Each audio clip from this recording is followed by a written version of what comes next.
Dans cette deuxième vidéo sur l'éditeur de matière, nous allons regarder un peu plus en détail les propriétés des textures. Mais avant de commencer, j'ai fait une petite erreur dans le tutoriel précédent en ce qui concerne la normal map. Donc je reviens assez vite sur la création d'une normal map donc sur ce type de texture. Alors souvenez-vous, on va dans les filtres, on utilise X normal. Ensuite vous faites bien attention que ici ça soit X plus, Y moins et Z plus, car c'est la convention utilisée par le moteur de CryEngine. Ensuite on fait continue. Donc là on a créé notre normal map et c'est au moment de la sauver que j'ai fait une petite erreur en somme. Alors on sauve cette normal map donc dans le répertoire caisse, souvenez-vous.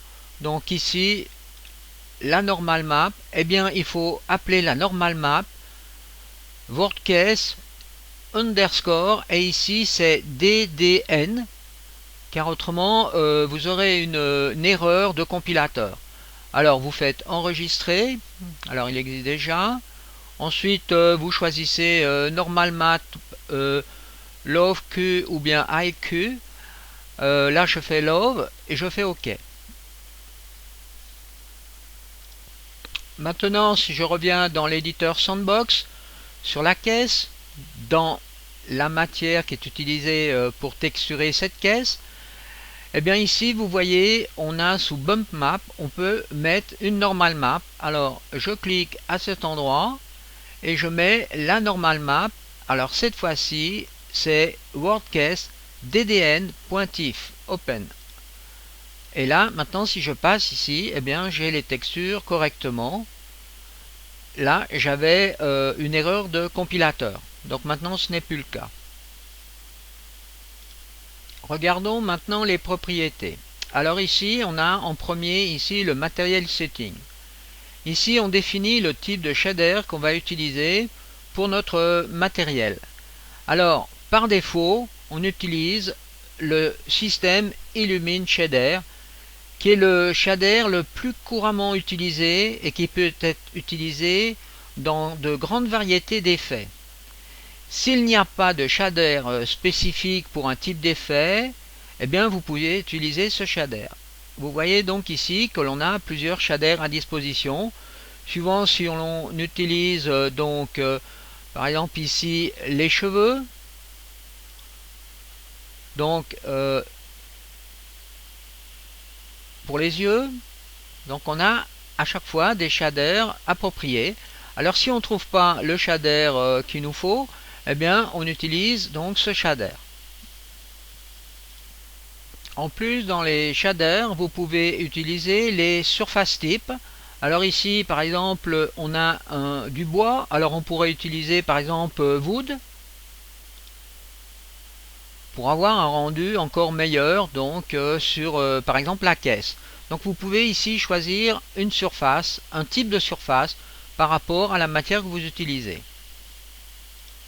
On retrouve ensuite l'opacité. Alors, eh bien, l'opacité, c'est tout simplement la transparence. Donc on peut agir sur la transparence ici, vous voyez, de la matière.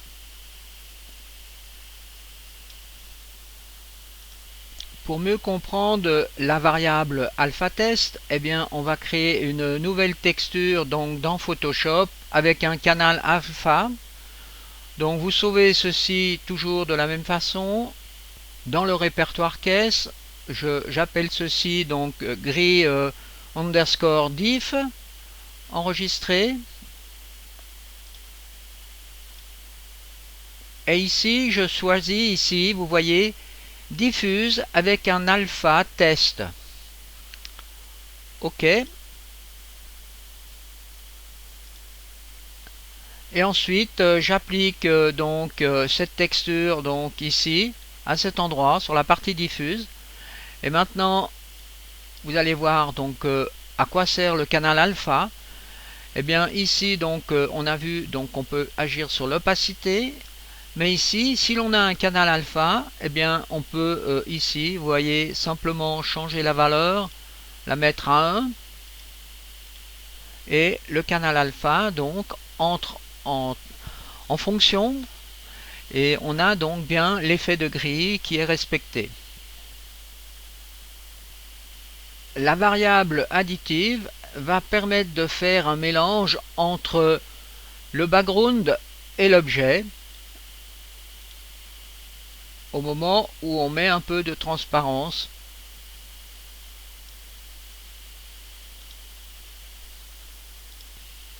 Pour bien comprendre maintenant les paramètres lighting, donc l'éclairage de la matière, j'ai rajouté ici, vous voyez, une théière, ce qui va nous permettre de mieux comprendre l'aspect de la lumière spéculaire et de ses différents composants. Je sélectionne en premier la caisse texture, je vais dans Diffuse Color, je clique à cet endroit, j'ouvre ici une palette de couleurs, ce qui me permet, vous voyez, de changer la lumière sur la caisse. Donc j'assombris ici, vous voyez, la matière. Ensuite ici, je peux l'éclaircir. Alors là, c'est vraiment au maximum. Je peux changer aussi, vous voyez, la couleur de la caisse. Donc une bonne valeur serait 186 pour RGB. Maintenant, je choisis donc la théière et la texture teapot. Ensuite, eh bien, je peux pratiquer, vous voyez, de la même façon. Donc ici, on peut éclaircir ou noircir donc la théière. Alors, on va mettre une valeur comme ceci, par exemple. Ensuite, on va regarder ce que l'on appelle la couleur spéculaire. Alors, ici, on a un noir. On va changer ici, vous voyez, on va éclaircir. Et vous voyez tout de suite cette variable spéculaire, l'action qu'elle a sur la matière. En somme, la variable spéculaire est une variable de réflexion simplifiée. Donc c'est l'aspect brillant d'une matière. Alors essayons ici de changer la couleur donc de la partie spéculaire.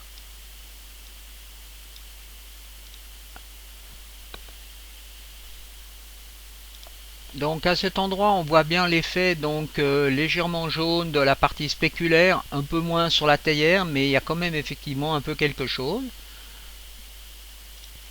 À cet endroit vous avez un paramètre qui va vous permettre d'accentuer donc cette valeur spéculaire, soit de l'augmenter, soit de la diminuer.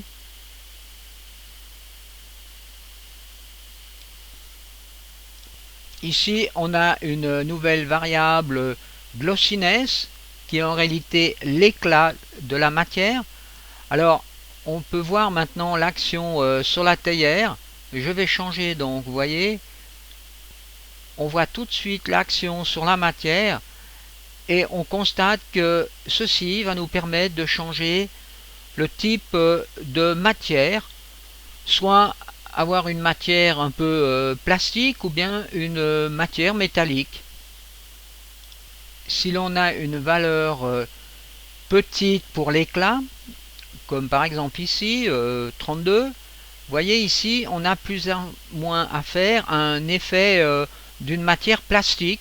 Par contre si on augmente l'éclat, et là on a plus à faire à une matière métallique. Ici vous pouvez toujours agir donc sur la valeur spéculaire. Si maintenant on fait varier donc la lumière du soleil donc en fonction de l'heure, eh bien on verra mieux comment les différentes matières vont donc réagir. Alors ici vous voyez, si je diminue ici, on voit donc comment ça se passe sur le bois ou bien sur le métal.